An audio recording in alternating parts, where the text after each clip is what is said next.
Hello my dear students, कैसे हैं आप सभी लोग। मैं अंकिता, आपकी English educator and welcome to the channel. बेटा, आपको मालूम है मेरे पिछले वीडियो में आपने देखा होगा कि थोड़ा सा इलेक्ट्रिसिटी और कुछ इशू ऐसा हो रखा है जिसके लिए मैं पैनल पर आपके लिए वीडियोस नहीं बना पाई, इसीलिए इस तरीके से मैं वीडियोस बना रही हूँ। होपफुली आपको पसंद आएगा और अच्छे से सारे के सारे चैप्टर्स जो हैं वो भी आपको समझ में आएंगे। तो इस वाले वीडियो के अंदर मैंने विस्टास के सभी चैप्टर्स को जो है इंक्लूड किया है, जिसमें मैं उन चैप्टर्स की थीम और मैसेजेस भी आपको बताऊंगी। ठीक है, तो जो चैप्टर्स है वो ये है। सबसे पहला चैप्टर है द थर्ड लेवल, जिसे लिखा है जैक फिने ने।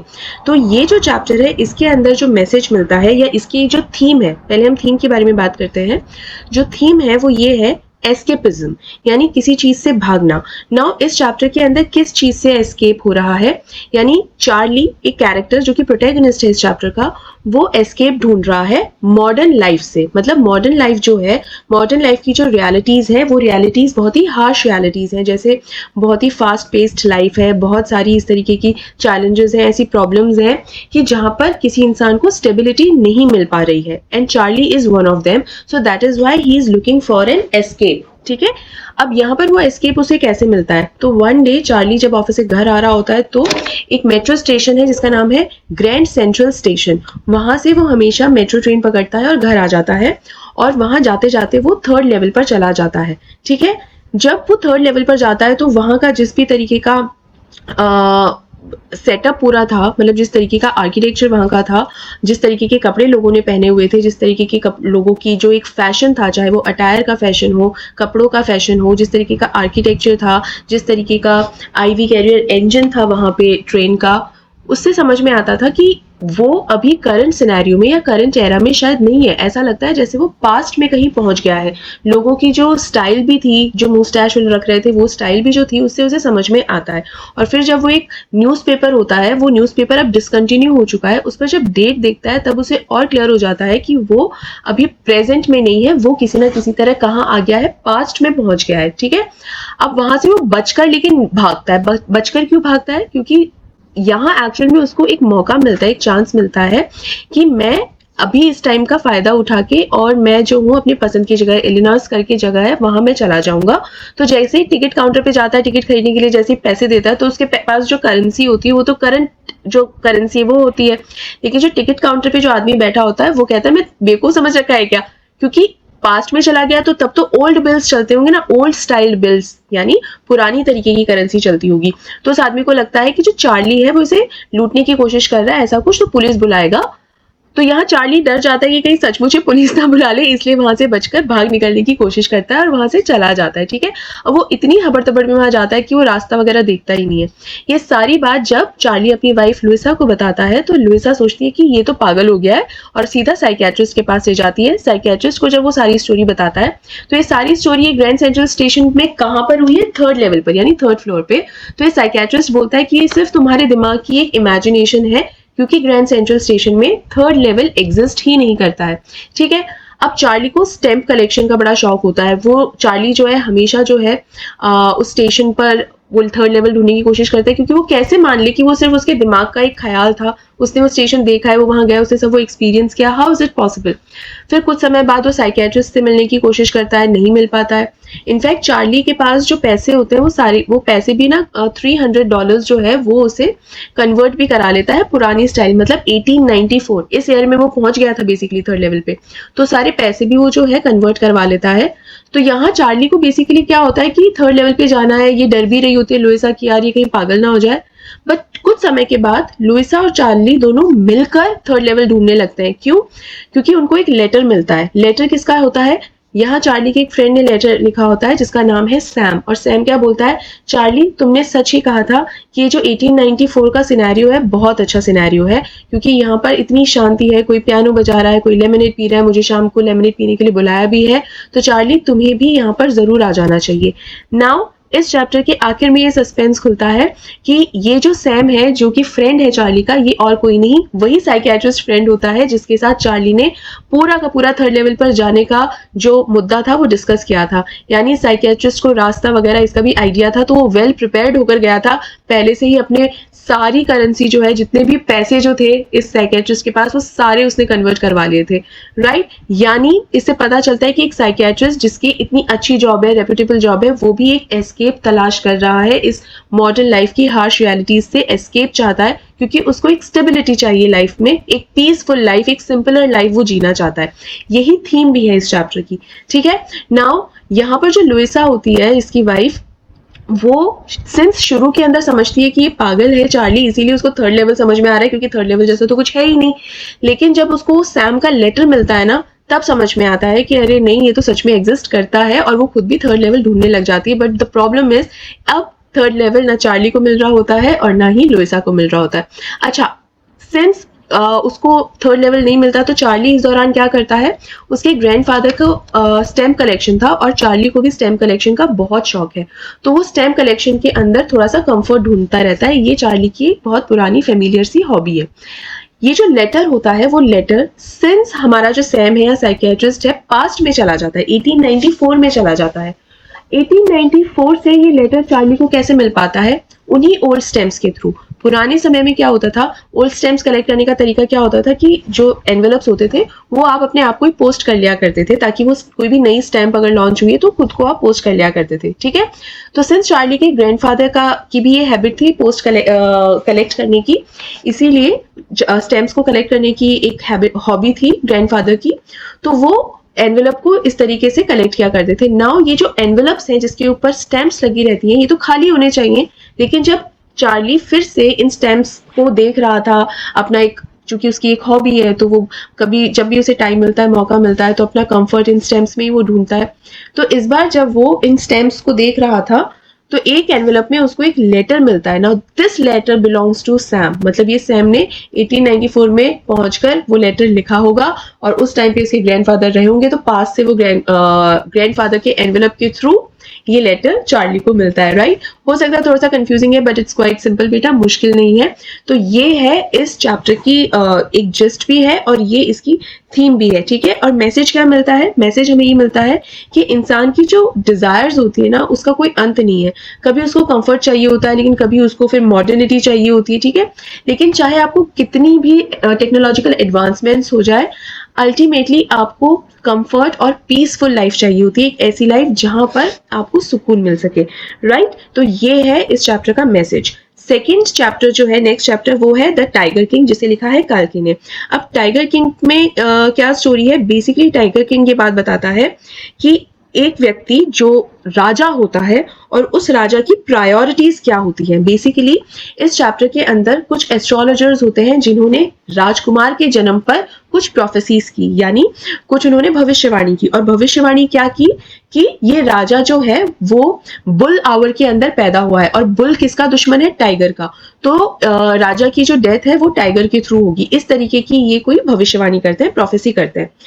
जब मतलब ये राजा नहीं होता, अभी तो ये प्रिंस ही है, आगे चल के राजा बनता है। तो ये जो प्रिंस है जब सिर्फ 10 दिन का होता है, when he was only 10 days old, तभी ये बोलने लग जाता है। और ये क्या बोलता है कि जो भी इंसान पैदा हुआ है वो कभी ना कभी तो मरेगा ही, वो अमर तो है नहीं, नोबडी इज इमॉर्टल, ठीक है।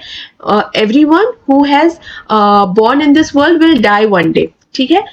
तो ये मैं जो जानना चाहता हूँ वो ये that what will be the exact manner of my death, मैं ये जानना चाहता हूँ। ये मैं स्पेशली इसलिए भी बता रही हूँ बेटा, क्योंकि इस पर कई बार क्वेश्चन आ भी जाता है। तो ध्यान रखिए कि ये जो प्रिंस है जब सिर्फ 10 दिन का था, तो ये नहीं जानना चाहता था मरूंगा या नहीं, ये जानना चाहता था कि कैसे मरूंगा एग्जैक्टली, ठीक है ना। इसके लिए बहुत भविष्यवाणी हुई ना। राजा जो है, ये जो 20 साल का जब हो जाता है राजकुमार, तब वो राजा बन जाता है, उसकी जो क्राउन सेरेमनी जो हो जाती है, कॉरोनेशन हो जाता है। और ये कहाँ का राजा होता है, उस जगह का नाम है, उसके किंगडम का नाम है प्रतिबंधपुरम। नाउ यहाँ पर इसको बहुत सारे नाम से बुलाया जाता है, द टाइगर किंग भी कहा जाता है, जंग बहादुर भी कहा जाता है, बहुत सारे नामों से बुलाया जाता है। इसलिए क्योंकि ये टाइगर्स को मारने में लगा हुआ है, क्योंकि उसको शुरू में ही पता है कि भाई टाइगर के थ्रू ये इसकी डेथ जो है वो टाइगर के थ्रू होगी, इसलिए टाइगर को मारने में ये लगा हुआ है हमेशा से।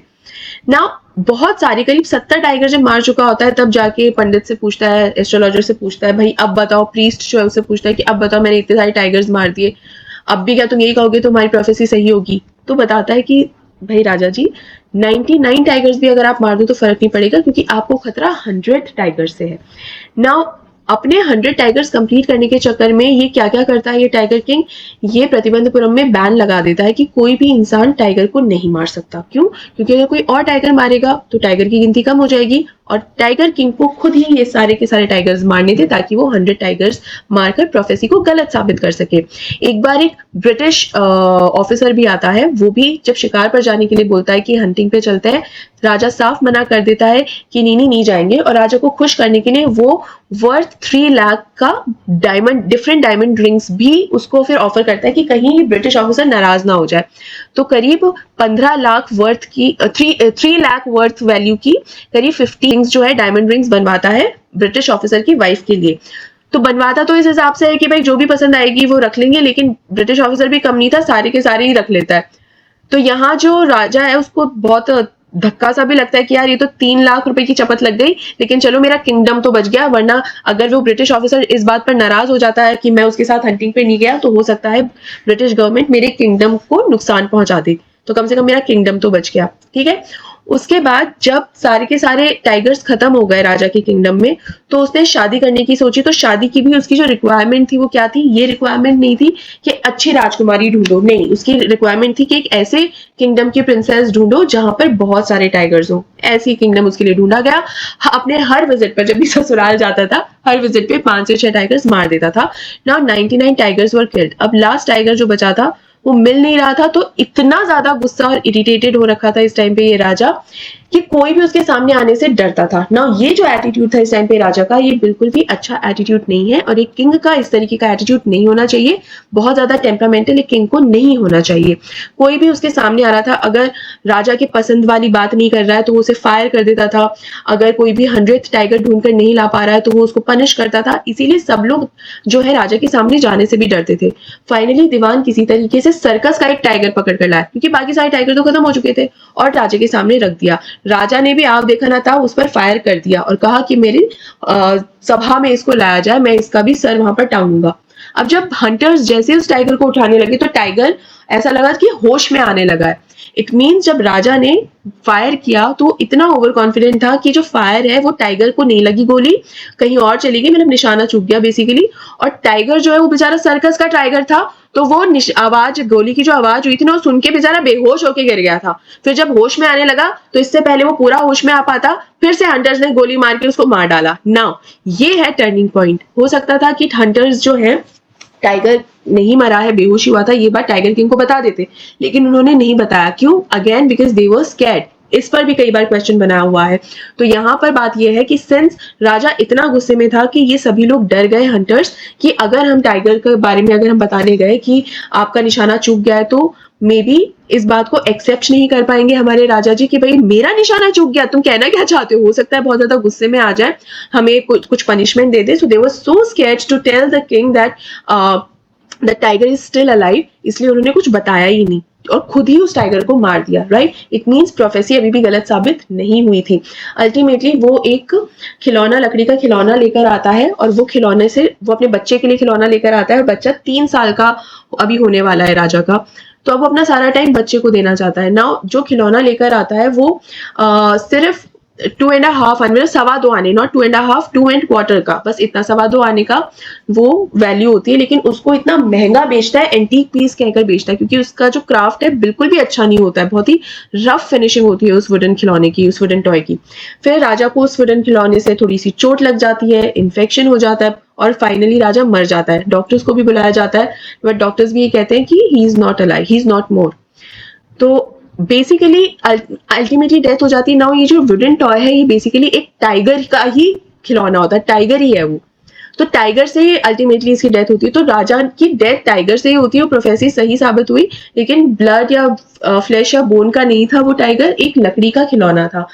तो यहाँ पर जो थीम निकल कर आती है ना, वो होती है प्रायोरिटीज की। प्रायोरिटीज की थीम ये है कि एक राजा जो होता है उसकी रिस्पॉन्सिबिलिटीज होती है अपनी प्रजा को देखना, ठीक है, his responsibilities towards his kingdom उसकी। लेकिन इस राजा की रिस्पॉन्सिबिलिटी, इसने सिर्फ क्या किया, इसकी प्रायोरिटी में क्या आ गया कि मैं प्रोफेसी को झुटलाकर बताऊंगा कि I will fail this prophecy, ठीक है, तो and I will prove this prophecy wrong. तो उसने प्रायोरिटीज गलत रखी। So this is the theme of this chapter, ठीक है। इसके अलावा मिस यूज ऑफ पावर और जो एरोगेंस था राजा का, वो कितना ज्यादा एनवायरमेंटल डिस्ट्रक्शन किया, जितने टाइगर्स को मारा। So it is again environmental destruction, ये भी इसकी एक थीम निकल कर आती है।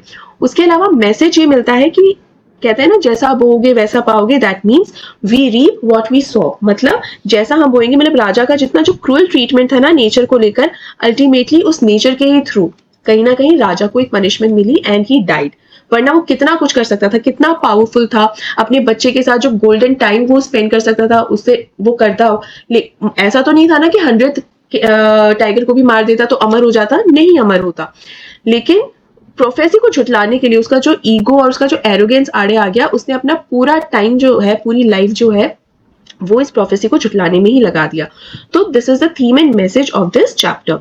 Now next chapter is journey to the end of the earth, written by Tishani Doshi. इसमें कई बार क्वेश्चन आ जाता है कि तिशानी दोशी कहाँ से है, तो वो है साउथ इंडिया से है। यहाँ साउथ इंडिया का रेलेवेंस ये है कि इस चैप्टर में एंटार्क्टिका में जाती है ये एक रिसर्च प्रोग्राम के थ्रू। नाउ ये रिसर्च प्रोग्राम का नाम आपको पता होना चाहिए, student on the ice, this is the name of the research program. जिस शिप में ये लोग जाते हैं उस शिप का नाम है शेलेस्की, ठीक है, ये शिप का नाम है। इसके अलावा कितने मेंबर्स जाते हैं, टोटल 52 मेंबर्स जो हैं इस रिसर्च प्रोग्राम में जाते हैं। नाउ इसमें पहले पैराग्राफ के अंदर ये बताया गया है कि जो ट्रैवलिंग थी ना, उस ट्रैवलिंग के अंदर इन्होंने एयर ट्रांसपोर्ट मतलब कन्वेंस जो है, उन्होंने ट्रेन, एयर और river, not river, I am sorry, water, ये सारे के सारे जो है कन्वेंस इन्होंने यूज करे, मतलब हर मोड से, हर तरीके से इन्होंने ट्रैवलिंग करी है। एंड 9 टाइम जोन्स को इन्होंने क्रॉस किया है और ना जाने कितने इकोस्फेयर्स को इन्होंने इकोसिस्टम्स को जो है इन्होंने क्रॉस करा है, ठीक है। ये सारी चीजें इन्होंने सबसे पहले पैराग्राफ में बताई हैं। उसके बाद इन्होंने बताया कि किस तरीके से एंटार्क्टिका जो है वो टुकड़ों में टूट गया था। एक हिस्सा जो है वो हमारा भारत भी बना, ठीक है, एक हिस्सा जो है एशिया कॉन्टिनेंट जो है उसमें जुड़ गया और वो हमारा भारत भी एक है, और सिंस वो जुड़ा तो हिमालयास तभी वो बने। एक टुकड़ा ऑस्ट्रेलिया भी है, मेडागास्कर भी है, ठीक है, और एक टुकड़ा साउथ अफ्रीका भी है, इस तरीके से। तो ये बहुत सारे जो इस तरीके के टुकड़े टूटे, इसके बारे में बात बताई है। उसके बाद बताया है कि जो जो एंटार्क्टिका है उसके बारे में क्या बताया कि वहां की लैंडस्केपिंग कैसी है, किस तरीके का। तो हर तरफ जो है अभी भी ये जो है प्रिस्टीन है, एंटार्क्टिका जो है अभी भी प्रिस्टीन है। प्रिस्टीन का मतलब एज इफ अनटच्ड, अभी भी प्योर समझ में आता है। प्योर क्यों है, क्योंकि यहाँ पर जो लोग रह रहे हैं, इंसान रह रहे हैं ना, तो जैसे शहरों में रहते हैं, यहाँ पर लोगों उस तरीके से एज रेजिडेंट्स वहां नहीं रह रहे हैं। अगर जैसे आप सोचेंगे कि मैम कैंपिंग तो करती हैं 6-6 महीने के लिए, तो वहां लोग रहते ही हैं, हाँ, लेकिन जिस तरीके का शहर हमने यहाँ बसाया हुआ है, शहर जैसे वैसे वहां पर नहीं बसाया हुआ है। कुछ समय रहते हैं, आ जाते हैं, जैसे यहाँ पर सड़कें हैं, पोल्यूशन है, ग्लोबल वार्मिंग का जिस कदर असर यहाँ पर है, वैसा एंटार्क्टिका में ऐसा सच नहीं है। असर है लेकिन वैसा नहीं है जैसे हमारे शहरों में होता है, ठीक है ना। So this is the difference. तो सिंस वहां पर जो ह्यूमन पॉपुलेशन है वो वहां पर लगातार नहीं रहती है, ठीक है, इस वजह से अभी भी ये बचा हुआ है, एंटार्क्टिका बचा हुआ है, ठीक है, इस बारे में बताया गया है। इसके आगे बताया गया है कि ये रिसर्च प्रोग्राम इन बच्चों के लिए जरूरी क्यों है, अवेयरनेस क्रिएट करने के लिए। इस चीज पर बहुत बार क्वेश्चन आया हुआ है कि रिसर्च प्रोग्राम जो ये है, इसमें इतने छोटे बच्चों को वहां पर लेकर क्यों जाया गया, मतलब एंटार्क्टिका ही सीधा ले गए क्यों भाई। ये इसलिए लेकर गए क्योंकि ये बच्चों के अंदर जितनी कम उम्र में और जितना जल्दी इनको ऐसे रिसर्च प्रोग्राम्स में शामिल किया जाएगा, इन बच्चों में एक अवेयरनेस होगी। और शुरू में ही अगर हम अवेयरनेस जब बच्चों में डाल देते हैं तो वो कहीं ना कहीं बच्चों के लिए बहुत ही ज्यादा यूजफुल होता है। जब ये बच्चे बड़े होते हैं, अपनी अपनी फील्ड्स में जाते हैं, कोई लीडर बनता है, कोई किसी फील्ड में जाता है, कोई इंजीनियर बनता है, डॉक्टर बनता है, बड़ी बड़ी पॉलिसीज बनाते हैं अलग अलग, तो जो भी अपनी अपनी फील्ड में जाएगा, वो जो भी आगे चल के डिसीजंस लेगा, जो भी काम करेगा, वो काम कहीं ना कहीं उसके अंदर ये जो अवेयरनेस है, जो नेचर को लेकर अवेयरनेस है, या जो उसके पास एक इंफॉर्मेशन है, उस इंफॉर्मेशन को ध्यान में रखते हुए, उस अवेयरनेस को ध्यान में रखते हुए उसकी पॉलिसीज होंगी, उसके डिसीजंस होंगे। और ये एक्चुअल में बिल्कुल होता है। जिस इंसान में अवेयरनेस नहीं होती है ना, उसके डिसीजंस उतने इफेक्टिव या इम्पैक्टफुल भी नहीं हो पाते हैं। अंडरस्टूड। तो बेटा यही है इस चैप्टर का पूरा जिस्ट। लास्ट के अंदर ये है कि जो शिप है, उस शिप से उतरकर ये लोग जो है उस ओशन पर भी चलते हैं ना। यहाँ पर जो एनिमल्स वगैरह जो यहाँ दिखाई देते हैं वो कौन से, पेंगुइन्स वगैरह और ये सब। एक चीज ध्यान रखना, पोलर बियर्स यहाँ पर नहीं होते। कई बार बच्चे आंसर में पोलर बियर्स लिख देते हैं, लेकिन वो यहाँ पर नहीं होते हैं, ठीक है। अब इसके अलावा बेटा कई बार क्वेश्चन जैसे इसकी क्या थीम है, तो थीम, इस चैप्टर की थीम बेसिकली ये है कि एक एनवायरमेंटल रिस्पॉन्सिबिलिटी क्या है हम लोगों की, तो हमें पता होना चाहिए। सो द थीम इज कि एनवायरमेंटल क्राइसिस क्या चल रहे हैं और एनवायरमेंटल रिस्पॉन्सिबिलिटीज क्या है हमारी, ठीक है, इकोसिस्टम्स किस तरीके से इंटरकनेक्टेड रहते हैं और इंसानों का इम्पैक्ट, ह्यूमन इम्पैक्ट क्या रहता है पूरी की पूरी दुनिया पर, है ना, अर्थ पे, मतलब प्लैनेट के ऊपर। तो ह्यूमन इम्पैक्ट ये रहता है कि since Antarctica is the only continent जहां पे ह्यूमन इम्पैक्ट उतना नहीं है जितना बाकी पूरी दुनिया पे है, इसीलिए बाकी पूरी दुनिया का जो हश्र हम देख रहे हैं ना, वो यहाँ पर एंटार्क्टिका में उतनी खराब हालत नहीं है, यहाँ पर उतना पोल्यूशन और वैसा नहीं है जैसा बाकी पूरी दुनिया में है, या ग्लोबल वार्मिंग का या जो पॉपुलेशन का जो असर हो रहा है वो नहीं है, ठीक है। इसके अलावा इसकी एक थीम ये भी है कि स्टूडेंट इस तरीके के रिसर्च प्रोग्राम्स के अंदर इन्वॉल्व होते हैं तो उन्हें एक फर्स्ट हैंड एक्सपीरियंस मिलता है, मतलब एक डायरेक्ट एक्सपीरियंस मिलता है, सिर्फ सुन का एक्सपीरियंस लेना इज नॉट सफिशिएंट, ठीक है। उसके अलावा जो मैसेज है इस चैप्टर से वो हमें क्या मिलता है कि we really need to have this first hand experience, ठीक है।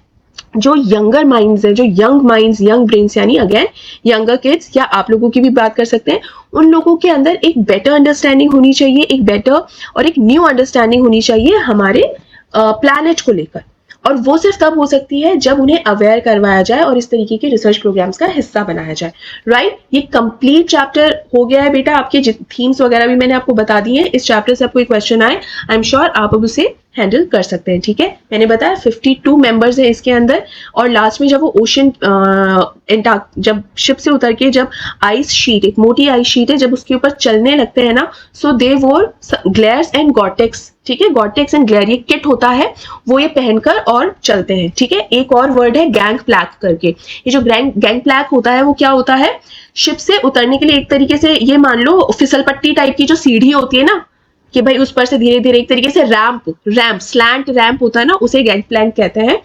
ये वर्ड यूज करके कई बार क्वेश्चन आ जाता है, मतलब ऐसा नहीं है कि इस पर क्वेश्चन बनेगा ही बनेगा, ऐसा नहीं है, लेकिन कई बार इस शब्द का इस्तेमाल करके क्वेश्चन बन जाता है बेटा, तो बच्चे समझ नहीं पाते हैं, ठीक है। तो ये चैप्टर भी हमारा यहाँ कंप्लीट होता है। अब हम पढ़ते हैं the enemy, written by Pearl S Buck. ये बेसिकली बात करता है अमेरिकन और जापानीज, इनके बारे में बात करता है। तो यहाँ सडाओ नाम का एक सर्जन है, बहुत ज़्यादा सक्सेसफुल और बेहतरीन सर्जन वो है। अमेरिका से उन्होंने अपनी सर्जरी की पढ़ाई करी है, मेडिसिन की पढ़ाई करी है। फादर इनके बहुत स्ट्रिक्ट रहे हैं, राइट। इनकी वाइफ का नाम है हाना, और अमेरिका से अभी दुश्मनी चल रही है, वॉर चल रही है।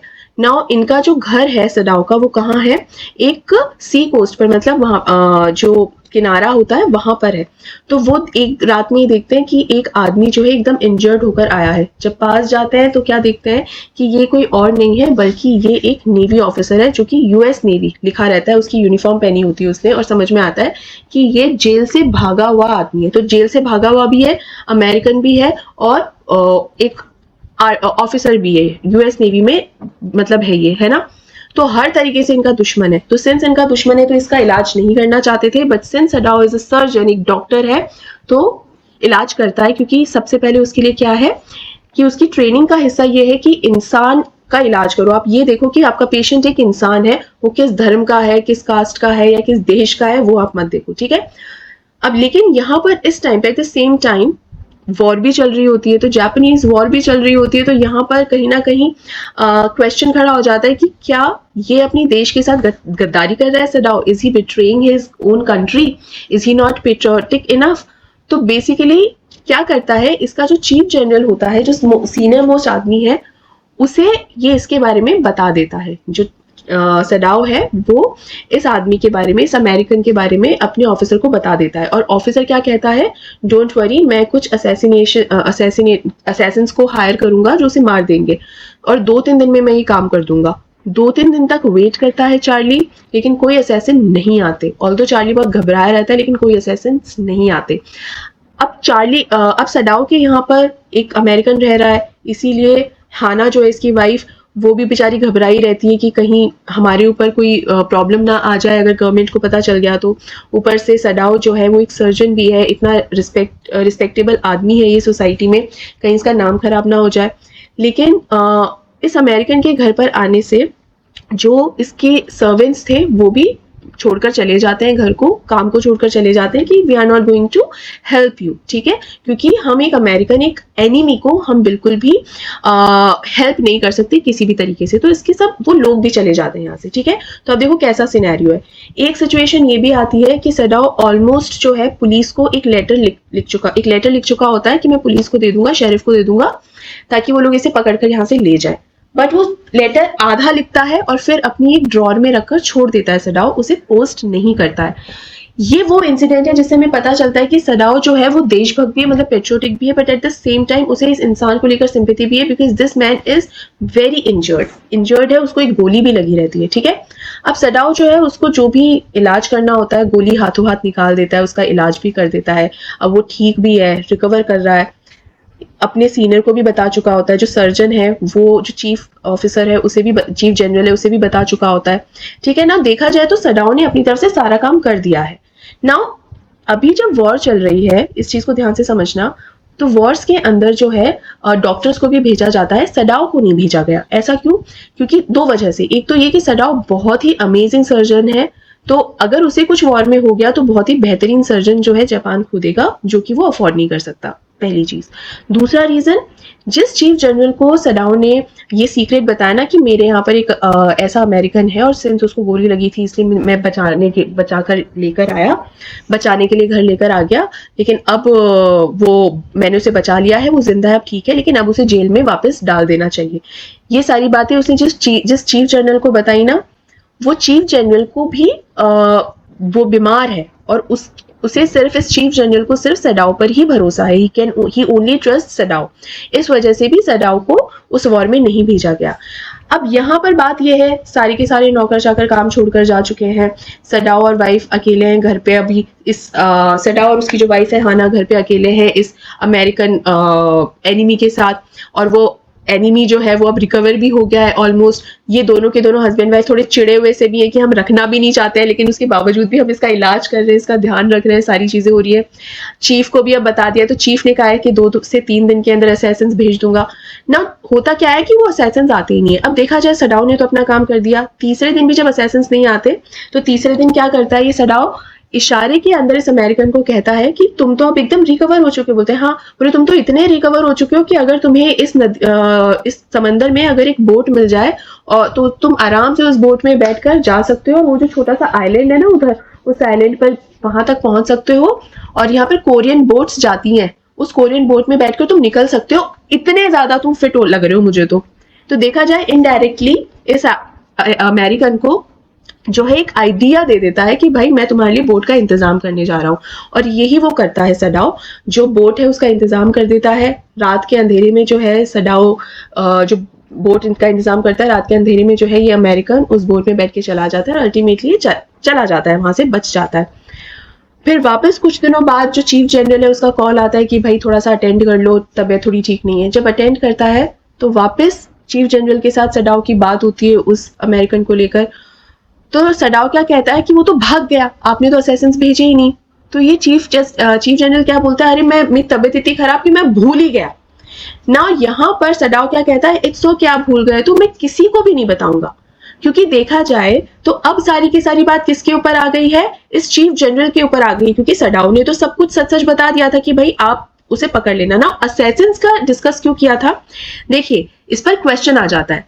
चीफ जनरल जो है उस जनरल ने ये कहा कि अगर तुमने अब जाके पुलिस को बताया ना सडाओ, तो पुलिस कहेगी कि इतने दिनों तक क्यों नहीं बताया, तो वो तुम पर दे विल डाउट यू, शक करेंगे तुम पर, ठीक है। एक तो ये कारण है, इसलिए तुम अब मत बताना, और बिना बताए भी तुम नहीं रह सकते। तो क्या होगा, बेटर काम ये होगा कि तुम क्या करो, मैं असैसिन्स भेज दूंगा, रात में वो उसको जान से मार देंगे, उसका सफाया कर देंगे और सारा सबूत ही मिटा देंगे, तो किसी को पता ही नहीं चलेगा कि ऐसा कोई आदमी कभी आया भी था क्या, राइट।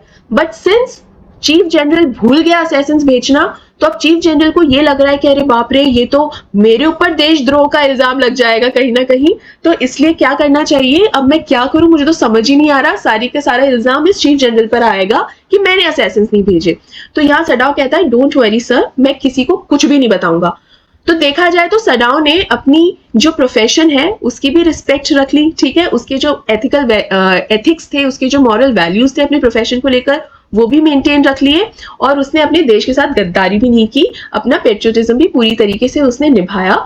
और इस चीफ जनरल को उसने क्या शो करा, as if he is doing some favour to him, जैसे कि इस चीफ जनरल पे सडाओ कोई एहसान कर रहा है कि मैं आपकी कोई बात नहीं बताऊंगा। ठीक है बेटा, मैंने जिस तरीके से एक्सप्लेन किया है ना इस चैप्टर को, मैंने उन पॉइंट्स को ध्यान में रखकर एक्सप्लेन किया है जिससे रिलेटेड क्वेश्चंस बन जाते हैं। ठीक है, इसके अलावा 2-3 पॉइंट्स और हम कह सकते हैं।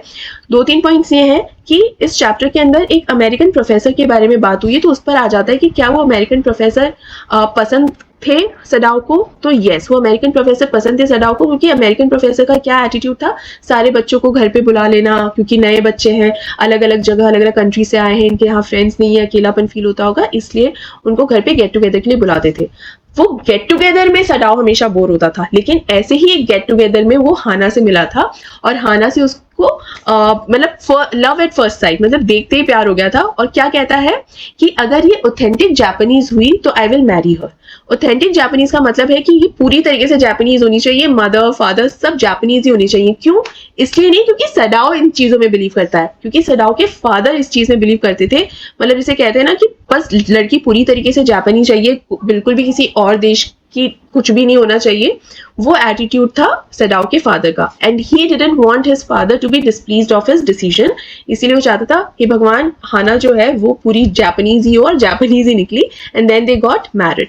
ठीक है, ये भी एक इंपॉर्टेंट पॉइंट है जो ध्यान रखना चाहिए। Now what is the theme of this chapter? Theme ये है कि भले ही एनिमी सामने है, भले ही country is in the war, मतलब वॉर चल रहा है कंट्री के, war is in the country, ठीक है, ये सिचुएशन है अभी, लेकिन फिर भी आपका डॉक्टर वाला जो प्रोफेशन एक होता है वो मोस्ट इंपॉर्टेंट होता है कि आप अपने प्रोफेशन के जो एथिक्स हैं उनको सबसे ऊपर रखें, जैसे यहाँ पर सडाओ ने रखा। तो सडाओ ने यहाँ पर, वो चाहता तो उसको मरने के लिए छोड़ सकता था, लेकिन सडाओ ने ऐसा नहीं किया। तो ह्यूमैनिटी, कंपैशन या आपकी जो मॉरल ड्यूटी होती है वो किसी भी पॉलिटिकल कॉन्सेप्ट से अबाव होती है। पॉलिटिकल कॉन्सेप्ट्स के बारे में मतलब है जो वॉर है ना, वॉर से ऊपर होती है ह्यूमैनिटी। मतलब आपको दुश्मनी निभाना उतना जरूरी नहीं जितना ह्यूमैनिटी निभाना जरूरी है जब मौका पड़े तो। ठीक है, तो ये इसकी जो है थीम है, और इसका जो मैसेज है इससे हमें यही समझ में आता है, मैसेज यही है कि morality is above all, humanity is above all. ठीक है, ये लेंथीएस्ट चैप्टर है इस पूरे इस विस्टाज में। ठीक है, now next chapter is on the face of it. Now on the face of it perspectives के बारे में बात करता है। ये चैप्टर लिखा है सुजन हिल ने।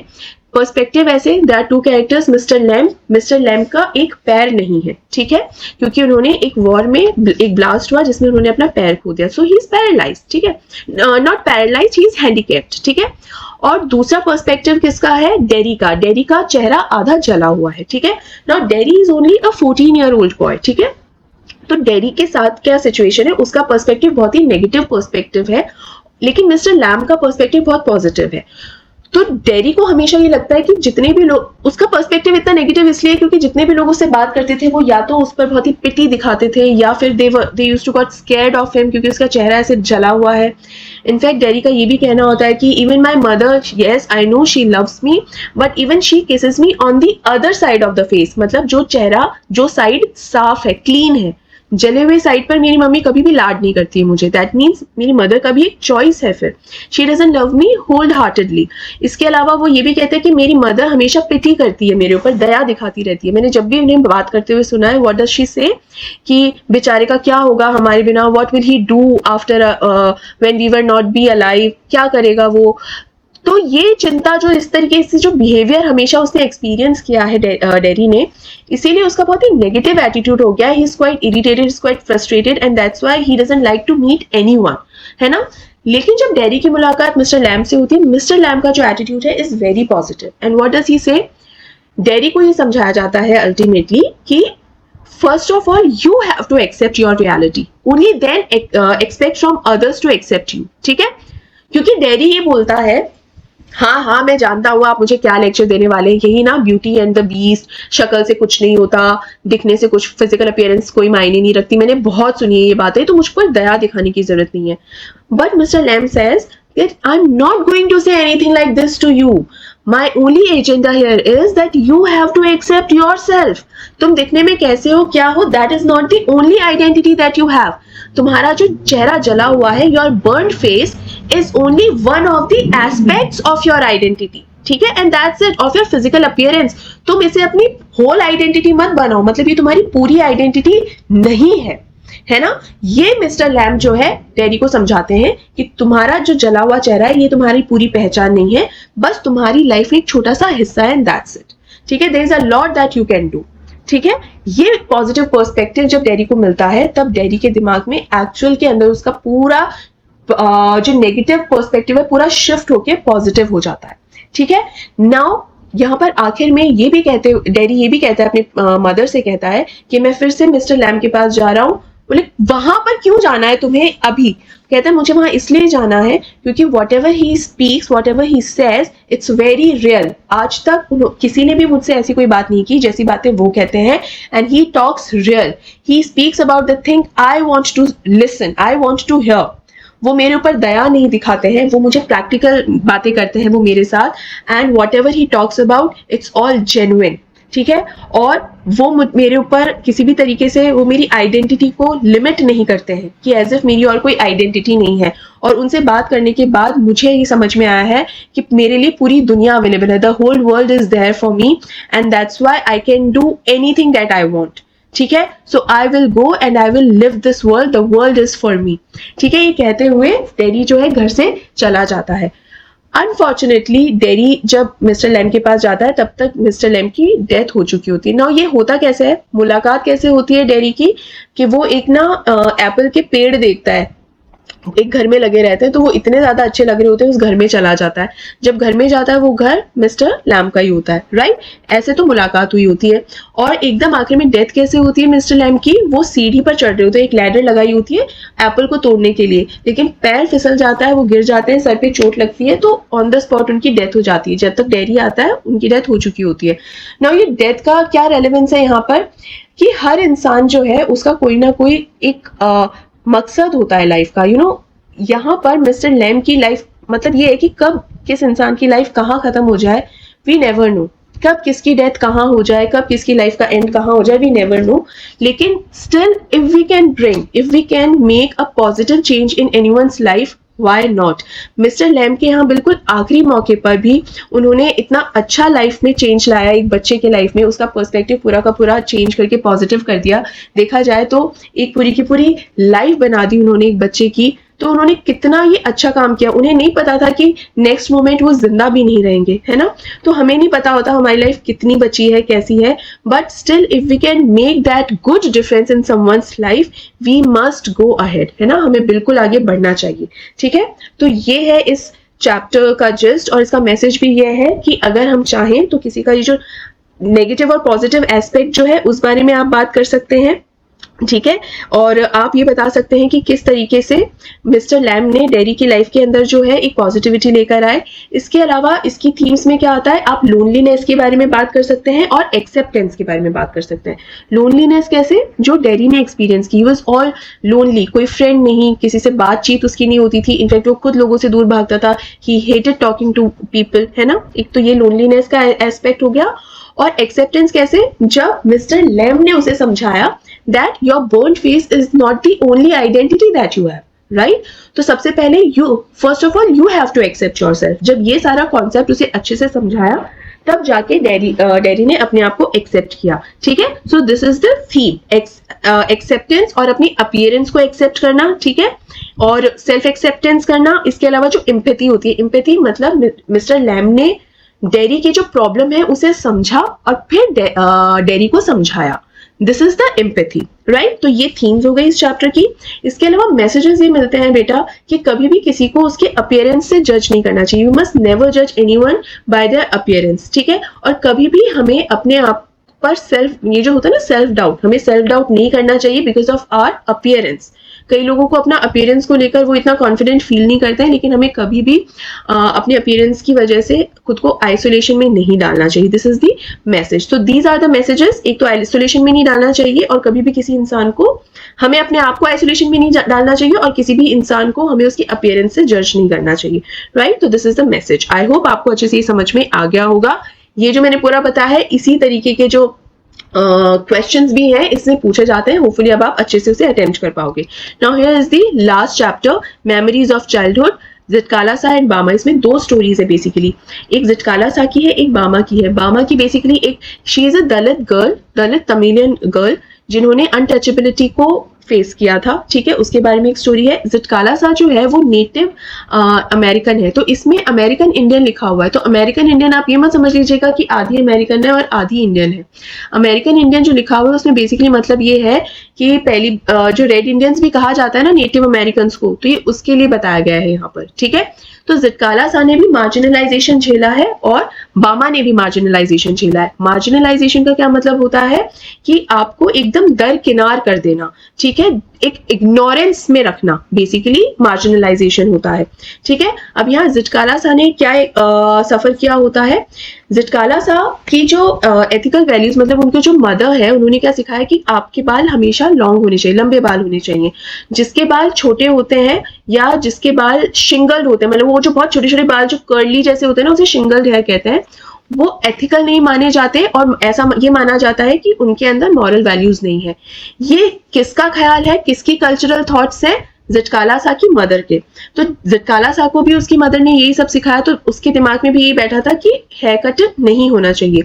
नाउ नेटिव अमेरिकन को, ये टाइम था जब नेटिव अमेरिकन को जो व्हाइट अमेरिकन है उनके तौर तरीके सिखाने के लिए कुछ स्कूल्स के अंदर भेजा जाता था कि भाई व्हाइट अमेरिकन के तौर तरीके सिखाए, उनके एटिकेट्स, उनके मैनरिज्म सिखाए जाए. जिटकाला सा को एक ऐसे स्कूल में जब भेजा गया तो वो वहां देखती है कि यहाँ पर तो हर एक्शन जो एक बेल बजती है उसके हिसाब से होता है. बेल बजती है तो एक लाइन बनाते हैं, बेल बजती है तो सब डाइनिंग टेबल के इर्द गिर्द खड़े हो जाते हैं, फिर दूसरी बेल बजती है तो सब लोग बैठ जाते हैं, and then they start having their breakfast. ठीक है. और वहां अपनी फ्रेंड के थ्रू जिटकाला सा को पता चलता है, फ्रेंड का नाम है जूडविन. उस फ्रेंड के थ्रू जिटकाला सा को क्या पता चलता है कि उसके हेयर कट किए जाएंगे. नाउ ये कोई छोटी इंफॉर्मेशन नहीं है जिटकाला सा के लिए, क्योंकि जो हेयर कटिंग का जो कॉन्सेप्ट उसके दिमाग में वो क्या कि छोटे हेयर जिसके होते हैं वो अच्छे लोग नहीं होते हैं, ये एथिकल नहीं होता है. तो वो भागकर एक कमरे में छुप जाती है और बेड के नीचे जाके छुप जाती है, लेकिन अल्टीमेटली उसको ढूंढ ही लेते हैं. Now here this young girl, she is trying very hard to get out of their gifts, है ना, मतलब जिस तरीके से पकड़ रखा है वो बिल्कुल बाहर निकलने की कोशिश करती है, लेकिन वो नहीं बच पाती है और फाइनली उसको हेयर कट कर ही देते हैं. नाउ हो सकता है आपको और मुझे लगे कि एक सिंपल सा हेयर कट ही तो है, but for Zitkala Sa, it is more like, मतलब to her, it is more like a loss of her autonomy, मतलब उसके अधिकारों को छीन लिया गया था. ठीक है. And it is a loss of identity, क्योंकि अगर आप देखें तो हर कंट्री, या अगर मैं अपने भारत की भी बात करूं तो जैसे हमारा एक पहनावा होता है, जैसे राजस्थान की अगर मैं बात करूं तो जैसे राजपूती पोशाक होती है या जो लहंगाज होते हैं, तो आप उनको देखकर आइडेंटिफाई कर पाते हैं कि अच्छा ये वहां की होंगी. हेयर स्टाइल भी ऐसी ही चीज होती है कि भाई आप हेयर स्टाइल को देखकर आइडेंटिफाई कर पाते हैं, अच्छा ये वहां पर ना इस तरीके की हेयर स्टाइल्स बहुत बनती हैं, है ना. तो उसी तरीके से जिटकाला सा की फैमिली में भी है कि भाई इस तरीके के लॉन्ग हेयर अगर है तो ये कहीं ना कहीं आइडेंटिटी से रिलेटेड होता है. तो दैट इज, जैसे ही वो हेयर कट हुआ तो आइडेंटिटी तो चली गई, तो that's why loss of identity, loss of culture. ठीक है, कल्चरल रूट्स या कल्चरल आइडेंटिटी हम कह सकते हैं. तो it is the loss of cultural identity as well, and it was a forceful act, है ना, जबरदस्ती किया हुआ काम था ये. तो ये बिल्कुल भी सही नहीं था, और जिटकाला सा के ये जो एक्सपीरियंस था बहुत ही खराब एक्सपीरियंस रहा. राइट. अब हम आते हैं बामा की स्टोरी पे. तो बामा जब बहुत छोटी थी, स्कूल जाती थी, स्कूल में जो भी सो कॉल्ड अपर कास्ट के लोग थे, बच्चे थे, वो जिटकाला सा से अच्छे से बात नहीं करते थे. You know, they used to call her with different names. In fact बाकी सभी जो दलित स्टूडेंट्स थे उनके साथ अच्छे से बिहेव नहीं करते थे. Now since जिटकाला Sa, since Bama was so young to understand all of that, तो इतना समझ में नहीं आता था. जब घर आती थी तो बहुत पास था बामा का जो घर है, बार बार जिटकाला सा ही निकल रहा है, बामा की स्टोरी हम बात कर रहे हैं. तो बामा का जो घर है स्कूल से बहुत पास था, लेकिन फिर भी वो इधर उधर डॉडल करते हुए आती थी. This word has been used in the chapter, dawdle, घूमते हुए, क्योंकि उसको जो साइट्स होती थी ना रास्ते की वो बहुत ही ज्यादा एक्साइट करती थी, क्योंकि कहीं पर कोई एक्टिविटी चल रही है, कहीं पर कुछ एक्टिविटी चल रही है, तो वो उस एक्टिविटीज को देखते हुए आती थी. एक दिन उसने एक ऐसा नजारा देखा जो जिसे देखकर वो बहुत हंसी और घर आके अपने बड़े भाई को बताती. बड़ा भाई कौन? अन्नन, है ना. अन्नन को आके बताती है और बहुत हंस हंस के बताती है. वो क्या नजारा होता है कि एक बड़ा लंबा सा आदमी एक थैली लेकर, ठीक है, एक बैग लेकर आता है और वो एक दूसरे आदमी को पकड़ाता है. और ये दूसरा आदमी dhoti, he was wearing dhoti and kurta and he was sitting on a chair, ठीक है. And when this man, when he was handing in over to that dhoti kurta वाला मैन, उसको जब ये पैकेट देने लगता है ना, तो जिस तरीके से वो पकड़ता है ना, वो इस तरीके से पकड़ता है कि टच ना हो जाए. He didn't want to get touched by this man. That dhoti kurta wala person, the person who was sitting on the chair, he was not willing to get touched by this man who was giving that package to him. ठीक है. तो जिस तरीके से ये पूरा scene हुआ ना, it was so funny in her opinion में. उसको लगता है वो इतना फनी था कि ऐसे टच ना हो जाए, उस तरीके से वो लेता है. लेकिन फिर अन्नन ने एक्सप्लेन किया कि वो इसलिए इस तरह से लेता है because that person who was sitting on the chair, he was not willing to get touched by that man. क्यों? क्योंकि अगर उसे टच हो जाएगा तो इम्प्योर हो जाएगा. ये अनटचेबिलिटी वाला कॉन्सेप्ट जब बामा को अन्नन ने समझाया, she was angry and she was upset कि छू लेने से कोई कैसे इम्प्योर हो सकता है, राइट. फिर अन्नन ने अपना भी एक इंसिडेंट बताया कि जैसे जो इंसान एजुकेटेड होता है उसके जो तौर तरीके होते हैं, उसके जो मैनरिज्म होते हैं, उसके थ्रू भी उसकी एजुकेशन रिफ्लेक्ट होती है.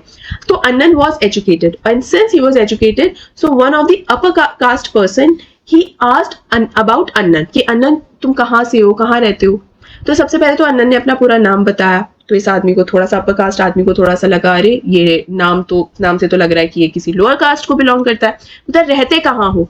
तो बताया कि मैं उस एरिया में रहता हूँ. तो ये अपर कास्ट आदमी को पूरा यकीन हो गया कि भाई ये तो लोअर कास्ट को ही किसी को बिलोंग करता है. सिंस ऐसा हुआ, उसके बाद वो इग्नोर करके, अपर कास्ट वाला आदमी अन्नन को इग्नोर करके वहां से चला गया.